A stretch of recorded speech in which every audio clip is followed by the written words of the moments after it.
Buenos días.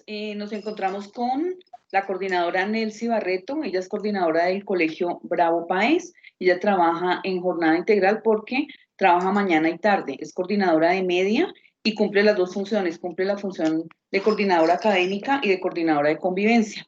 Además, labora en una universidad privada. Es importante aclarar que el colegio es público.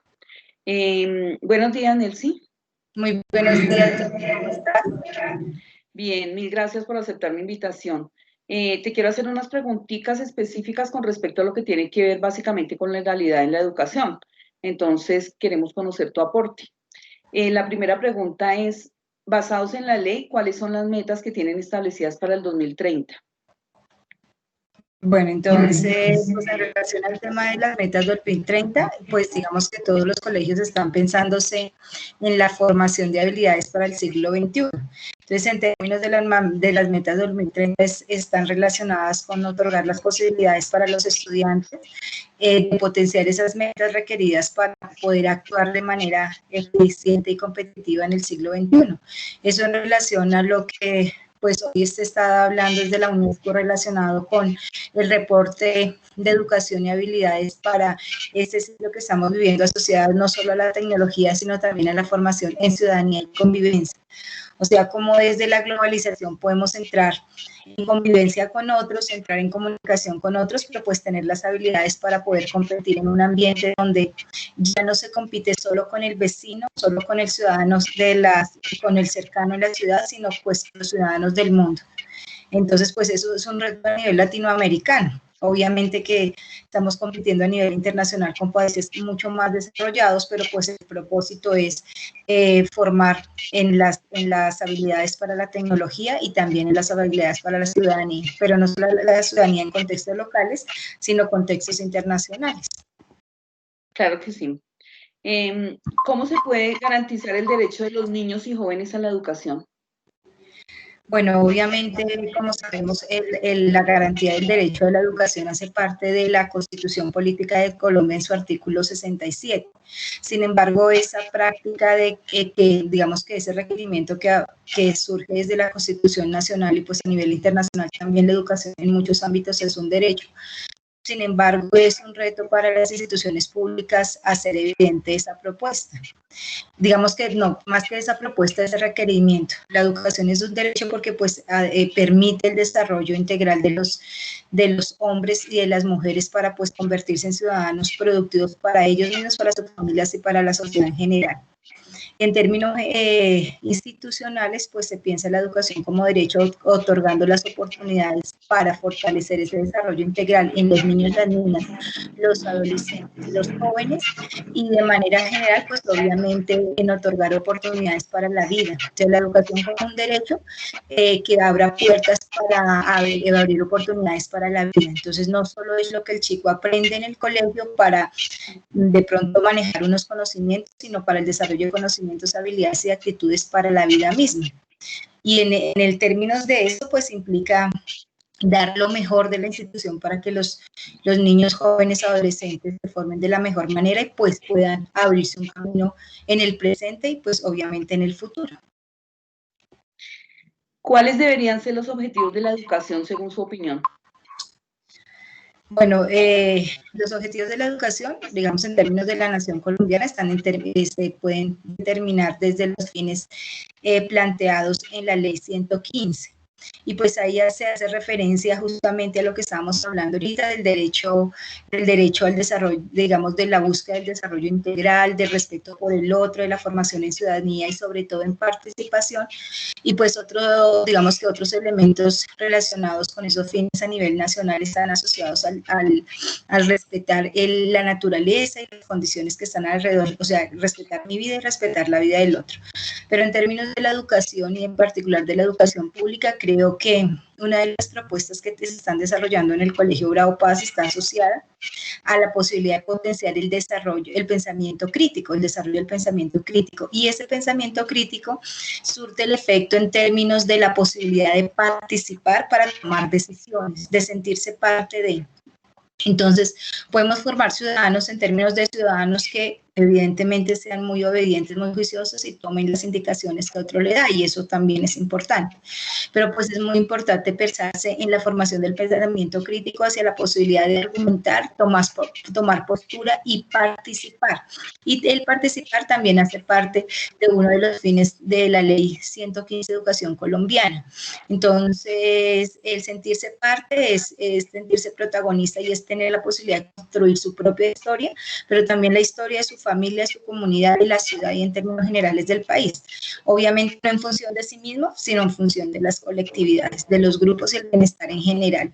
Entonces, creo que el tema de la participación es muy importante, el tema de la toma de decisiones es muy importante y fundamentalmente la escuela formando para la vida es muy importante. Y bueno, y eso en términos de lo que la ley plantea, que desde la ley está planteado, ahora el reto para las instituciones y particularmente para las instituciones públicas es lograr que eso se lleve a buen término en las instituciones educativas. Me parece muy importante lo que dices de ser protagonista, porque es que a veces como que de alguna manera la educación forma es como para ser personas que simplemente cumplen con la ley y demás, pero no toman acciones y no se involucran directamente. Me parece muy importante esto de ser protagonista. ¿Cuáles son las responsabilidades del Estado, la sociedad?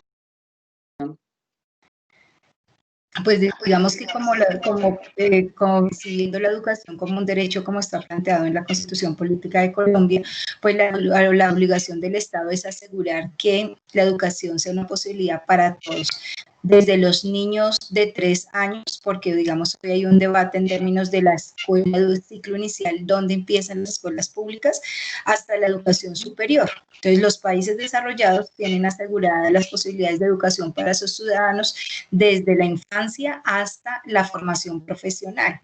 Y lo ideal es que el Estado asegure unas condiciones de calidad para que los niños, niñas, adolescentes, jóvenes y pues los que se están formando en carreras de pregrado a nivel profesional tengan acceso. Y acceso son las mejores condiciones de calidad. Entonces, asegurar, digamos que en términos generales, es la posibilidad, el acceso, la disponibilidad y la gratuidad. En el caso de un país como Colombia, donde no hay, digamos que todas las personas no pueden acceder por las condiciones socioeconómicas de la misma manera, pues la gratuidad debería ser una condición, pero la gratuidad no por sí sola, sino la gratuidad acompañada de procesos de calidad, o sea, formar realmente con unos niveles altos de rigurosidad, pero también pues de formación para la vida. Bueno, eso es digamos que una de las cosas fundamentales. En el caso de Latinoamérica, pues es importante de pronto poder formar en el marco de la gratuidad, asegurarle el acceso y la disponibilidad teniendo en cuenta las condiciones de las regiones colombianas, ¿no? Por ejemplo, los que estamos en la ciudad, pues de una u otra manera tenemos más facilidad de acceso, a pesar de pronto que las condiciones económicas no sean favorables, pero el acceso es un poco más pertinente que en las regiones. Entonces, en las regiones es más difícil el acceso y mucho menos la disponibilidad. Pero si realmente queremos asegurar una educación con gratuidad y con calidad, pues debemos generar esas condiciones a nivel, obviamente, las instituciones públicas en la educación básica, en la educación media, en la educación superior, y pues además ofrecer procesos de calidad, o sea, que los chicos se formen como ciudadanos y como ciudadanos competentes y hábiles para la profesión para la cual están accediendo. Estamos hablando de la educación superior o de la educación básica y media, que estamos hablando de los colegios, por ejemplo, en el colegio donde nosotros nos desempeñamos, que es un colegio público.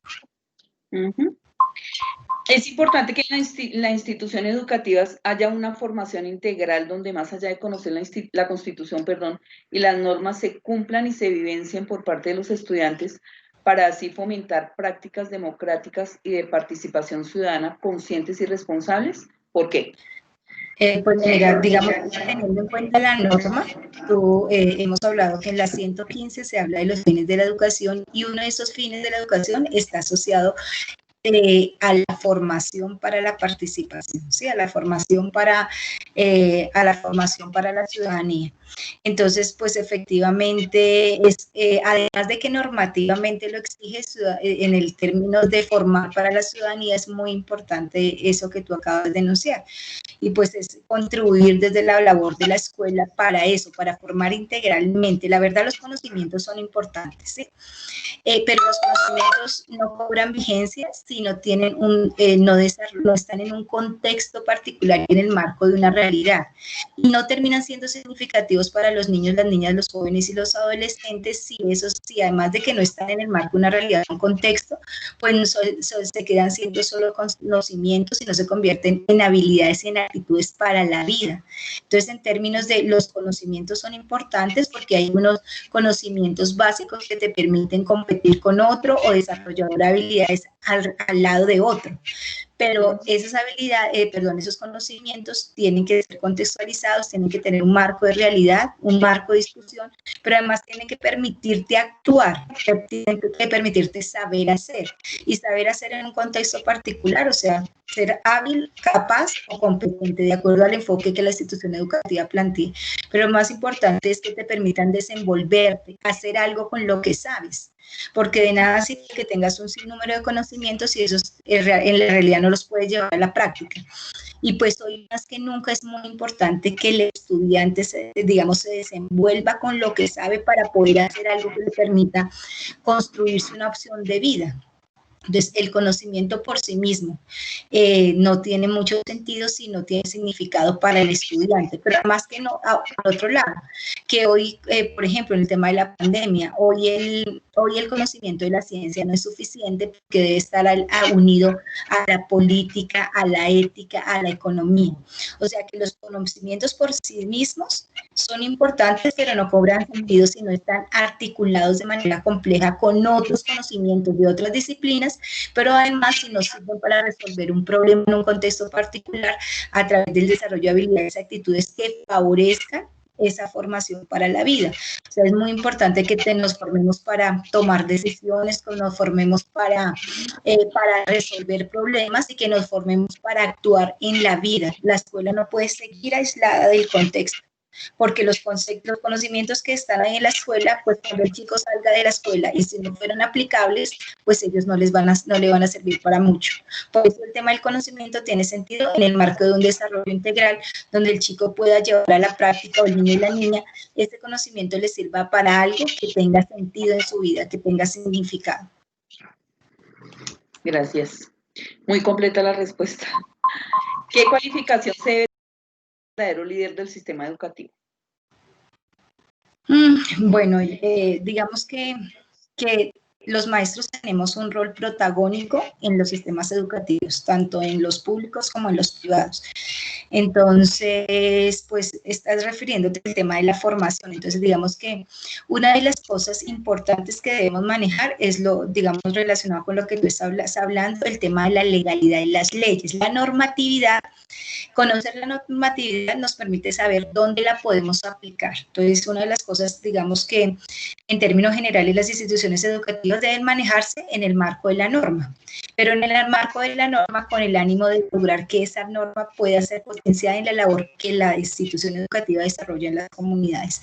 Entonces, ¿la norma para qué? Para dinamizar los procesos que se hacen y para sustentarlos y darles un soporte, porque si estás por fuera de la norma, muchas de las cosas que puedas hacer interesantes, pues pueden terminar siendo invalidadas. Entonces, es importante el conocer la normatividad, la ley, no solo a nivel nacional, sino internacional, porque, por ejemplo, en el campo educativo, pues hay muchas leyes internacionales que dan soporte a las labores a las decisiones que toman los ministerios de educación, como el colombiano, o pues la Secretaría de Educación, como la de Bogotá.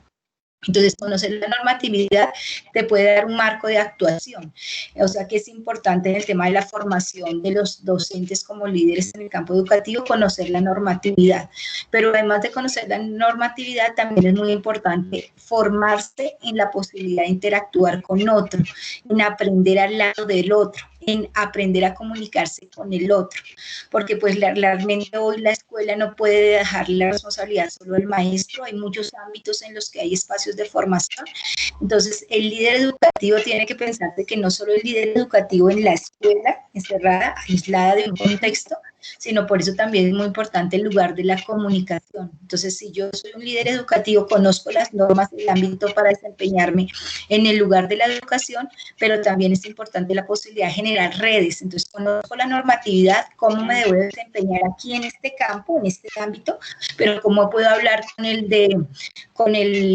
con el del ámbito de la salud, por ejemplo, hoy, cómo puedo hablar con el ámbito de otros ámbitos, con el ámbito económico, cómo puedo hablar con el ámbito político, o sea que el lugar de la comunicación es muy importante. Y pues obviamente el tema del lenguaje, ¿sí? El tema del lenguaje es un lugar muy importante en los educativos, entonces el líder educativo pues también formarse en ese proceso. Pero creo que hay otro componente muy importante y es el componente organizativo. El componente organizativo, el tema de que la educación también debe planearse, organizarse, después evaluarse y hacerle un seguimiento.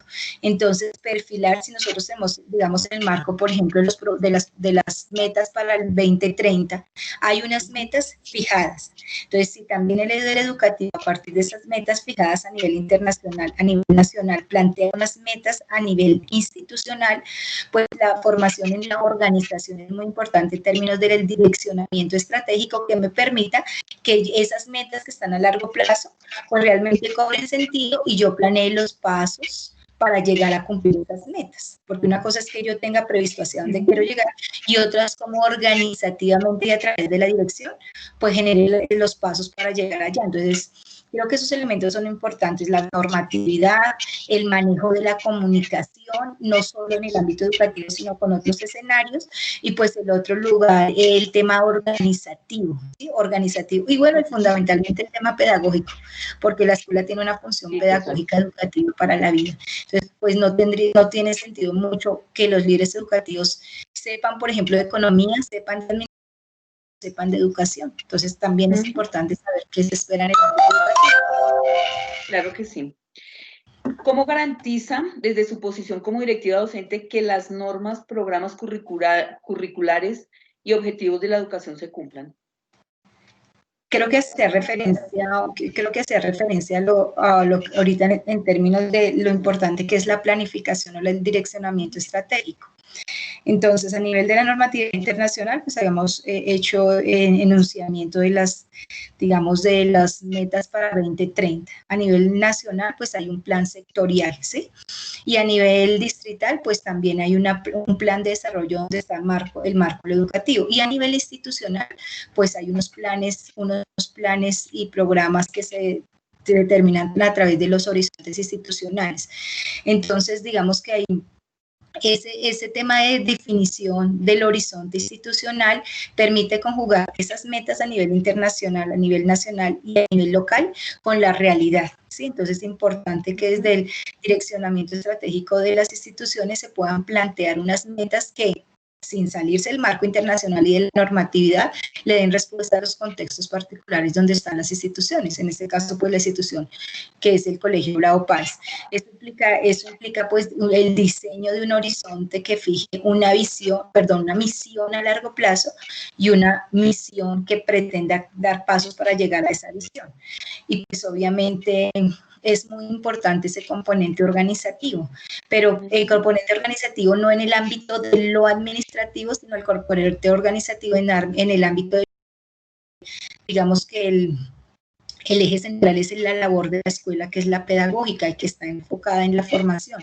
Y pues obviamente los recursos que se tomen para que ese propósito educativo que está en términos de una visión, de un horizonte institucional se puedan cumplir, pues la idea es trabajar desde esa dimensión, o sea, no hacer acciones sueltas. Y bueno, si yo trabajo en pro de un horizonte institucional, pues obviamente para asegurar que todo esto se cumpla, pues tengo que estar haciendo un seguimiento y una evaluación para mirar cómo voy en ese camino hacia el cumplimiento de esas metas. ¿De qué manera usted desde su posición garantiza que sí se cumplan esos fines? Pues porque todos sabemos que como profesionales de la educación sabemos que como que el trabajo en el aula a veces no es muy fácil conocerlo. O sea, nosotros nos conocemos como profesionales de alguna manera, pero no sabemos realmente qué se está dando en el aula. ¿Cómo haces tú para tener claro los procesos que están dando allí?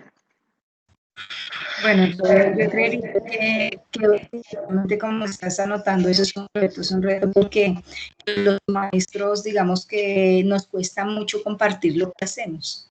Seguramente en algunos momentos, como todos los profesionales, tenemos fortalezas en algunas cosas y tenemos debilidades en otras.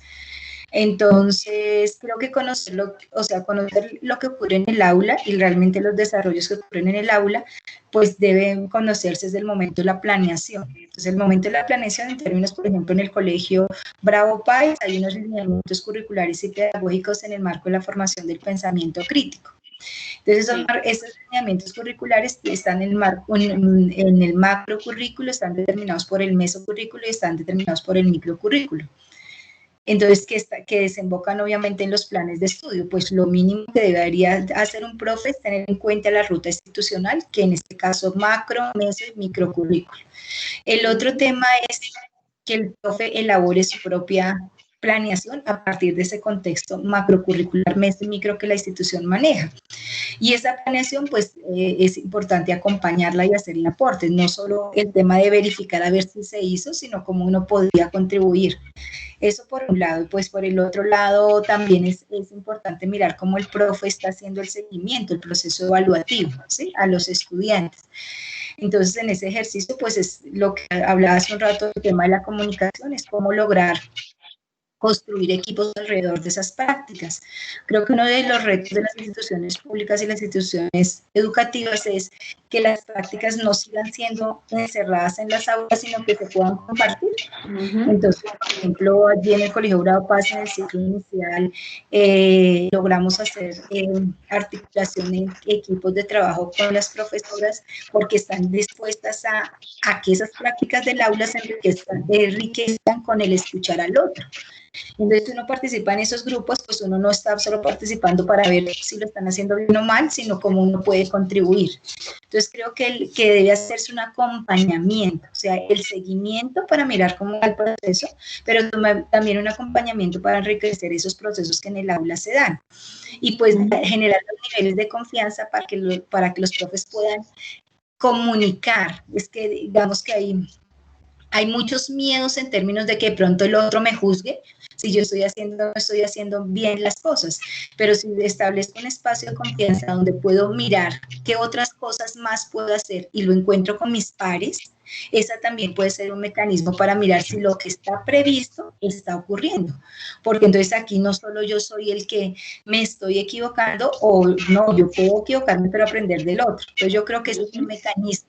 El tema de la comunicación, porque particularmente en el tema de lo público, los profes son muy prevenidos para, digamos, para compartir los saberes de sus aulas.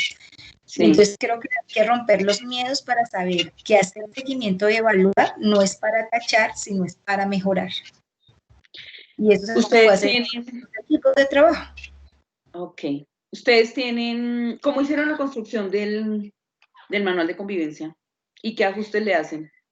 Bueno, entonces el manual de convivencia, digamos en particular en este año, el manual de convivencia, digamos, se ha discutido en términos generales con los docentes, ¿sí? Entonces, pero digamos que en términos de la ley es muy importante que en la construcción del manual de convivencia se tengan en cuenta a los estudiantes, a los padres de familia, a la comunidad general, a los docentes y a los directivos.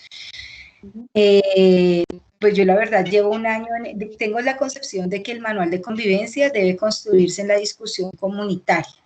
En la institución, pues este año hay una particularidad, y es que como estábamos en el tema de la pandemia, pues sí, efectivamente la discusión se centró mucho en el lugar del docente porque pues las condiciones no fueron tan favorables para buscar la participación de la comunidad, porque desde la ley el manual es un recurso, digamos, es un medio institucional para favorecer la convivencia armónica, pero en términos de la participación comunitaria. Este año pues no fue tan posible por las condiciones de que estábamos enfrentando, pues todos estamos aprendiendo en el marco de este ejercicio. Entonces sí hubo un alto nivel de participación, todos los docentes se vincularon, y lo que se ha hecho, digamos, el año pasado lo que se hizo es que se actualizó el manual de convivencia en términos de la normatividad, en términos de los derechos, en términos de los deberes, y este año en particular pues se actualizó en términos de la normatividad de los derechos y los deberes en este contexto que aparece nuevo, que es la virtualidad. Se recogen las expectativas de todos, de los miembros de la comunidad en general, pero pues como te digo, este año fue en particular de los docentes. Se hace la consolidación en términos tanto de las, digamos, de los derechos, de los deberes, de las faltas y del debido proceso. Y después de esa consolidación se hace el debate en el consejo académico, se hace la aprobación, pero en el comité de convivencia se incorpora el manual de convivencia, después se lleva pues en el ejercicio del debido proceso pues al consejo directivo, quien es el encargado en términos del gobierno escolar de tomar las decisiones, y a partir de allí pues se hace la actualización del manual. Ok. ¿Qué opinas? ¿Qué manejan ustedes en el colegio? ¿Jornada única o jornada extendida? ¿Y qué opina o sea, cómo lo están manejando? ¿Cómo lo están manejando? Bueno, la jornada extendida es un paso, digamos que está planteada en la normatividad como una de las formas de la jornada única, ¿sí? En el Colegio Bravo Páez no se da jornada única porque aparecen las dos jornadas, la jornada mañana y la jornada tarde. Pero como la jornada extendida es una versión o una posibilidad en el marco de la jornada única, pues sí, efectivamente hay tres lugares donde se está desarrollando. El primero es en la jornada extendida de los niños de ciclo inicial. En los colegios habitualmente los niños están desarrollando unos tiempos de 4 horas en los colegios públicos.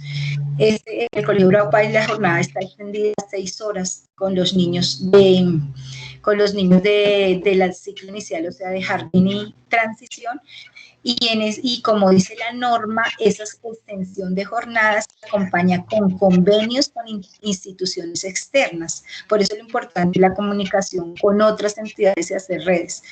En este caso, el Colegio Bravo Paz, en esa extensión de jornada que tiene para los niños de ciclo inicial, está en convenio obviamente con la Secretaría de Educación y con el CONCOM, una caja de compensación que está haciendo parte de este convenio de extensión de jornada para los niños de ciclo inicial. Y en esta extensión de jornada pues se hace énfasis en la formación y el desarrollo integral, en el marco también de la normatividad que hoy se habla de la ruta integral de atención a la primera infancia. Entonces, desde ese marco de ruta integral de la atención a la primera infancia se hace el convenio con Compensar para fortalecer ese proyecto del desarrollo integral de los niños y las niñas, y entonces se está potenciando todo el componente en términos de los ejes que en Bogotá la normatividad también plantea. En Bogotá hay unos lineamientos curriculares y pedagógicos para la primera infancia en términos de la formación en comunicación, de la formación en experimentación y lógica y de la formación en sociopersonal. Entonces, desde ese desarrollo integral se hace el convenio con Compensar y se amplían las condiciones para favorecer ese desarrollo integral de los niños y las niñas. Eso para el ciclo inicial. Pero también hay un espacio donde hay extensión de jornada y es con los chicos de la primaria, de la básica, que pueden acceder o que podían acceder antes del tema de la pandemia a un proceso de articulación con otra institución externa que es el IDRD. Entonces, con el IDRD también los chicos asistían a jornadas deportivas para clases particulares en diferentes deportes o actividad física en jornada adicional a su jornada habitual, que es de 6 horas. Para los niños de primaria es 5 y para los niños de secundaria es 6. Entonces, se extiende la jornada para que ellos puedan acceder a esos espacios de ocupación del tiempo libre de formación para la vida. Entonces, ahí hay otro lugar donde se vincula la extensión de jornada. Y un tercer lugar es el momento del ciclo 5, la media integral, que en Bogotá desde la normatividad se denomina desarrollo integral de la media. Entonces, para los chicos de 10º y 11 se extiende también 2 horas más la jornada y pasan de tener 6 horas diarias a 8 horas diarias. Eso significa que tienen una extensión de jornada de 30 horas semanales a 40 horas semanales. Y lo mismo, ahí aparece entonces, como dice la norma, una institución externa para ampliar esa atención a los muchachos. Y en ese caso, para este año 2020, en el Colegio Bravo Páez, la institución externa que acompañó esa ampliación de la jornada es la Universidad Sergio Arboleda. ¿Quiénes desarrollan la intervención? Pues las intervenciones se desarrollan en términos de las profundizaciones que les permiten a los chicos reconocer oportunidades para la vida, pero pues esas profundizaciones son acompañadas en el marco del convenio desde el desarrollo integral de la media con la Universidad Sergio Arboleda, pero desarrolladas por docentes del colegio. Entonces, no hay jornada única porque aparecen 2 jornadas, pero sí hay jornada extendida como un tipo de la jornada única. Ok. Vamos con la última pregunta porque se nos acabó el tiempo, pero entonces queremos saber si considera que puede la educación disminuir la desigualdades socioeconómicas en nuestra sociedad. Yo creo que hay que retomar, ese es un reto, pero no, obviamente, pues el tema de la política es fundamental allí, es una política nacional, o sea, por un lado está la norma, y en la ley 115 se asegura que se habla de la aplicación del derecho a la educación, y en la Constitución Política de Colombia también está planteado como una normatividad el derecho a la educación. Si el derecho a la educación se hace visible a través del acceso, la disponibilidad y la gratuidad y la calidad, ¿sí? Y asegurando permanencia de los chicos, pues seguramente la educación podría disminuir las brechas sociales. Pero yo creo que hay un lugar fundamental del tema político, o sea, los ministerios de educación, en el caso del Ministerio de Educación, deben asegurar que eso ocurra. Pero en muchos de los momentos la normatividad sí lo plantea, pero cuando se va a llevar a ejecución, los recursos y los presupuestos no lo permiten. Entonces, por ejemplo, hoy en el momento de la pandemia, nuestros estudiantes, la normatividad, todos deben de tener derecho de acceder a la educación, pero los chicos no tienen las condiciones socioeconómicas para acceder al tema del internet, al acceso de equipos en sus casas. Entonces, por más que la escuela pretenda asegurar el derecho a la educación, las condiciones de la realidad de la gente no lo permiten. Y esas condiciones socioeconómicas, pues no puede ser la institución educativa. Eso es un tema de política nacional y de política distrital, donde se aseguren los recursos para que todas las personas tengan las condiciones similares para acceder. Yo puedo tener muy buenas intenciones, pero si las personas con las que trabajo no tienen las condiciones, y esas condiciones no se las puede asegurar el colegio, esas condiciones las debe asegurar el Estado, porque el Estado es el que debe asegurar, favorecer las condiciones para sus ciudadanos. Y pues ese lugar está en la norma, porque está en la Constitución, está en la norma, porque está en la ley 115, y en digamos, en otros recursos legales que aseguran que debería otorgarse las condiciones de equidad. Pero pues eso en la práctica no ocurre. Las escuelas públicas, la gente de condiciones vulnerables no tiene acceso igual que otros. Y por otro lado, pues sí también creo que los que somos docentes, pues debemos hacer lo mejor que podamos porque para poder asegurar, pero no está en nuestras manos resolver ese problema de la inequidad social. Ahí está el Estado y el Estado debe cumplir esa labor. Mil gracias, Nelcy. Muchas gracias y por considerarme. Espero que estos aportes te sean útiles. Gracias, un abrazo. Listo, que voy a cerrar la grabación. Ok, gracias. Listo.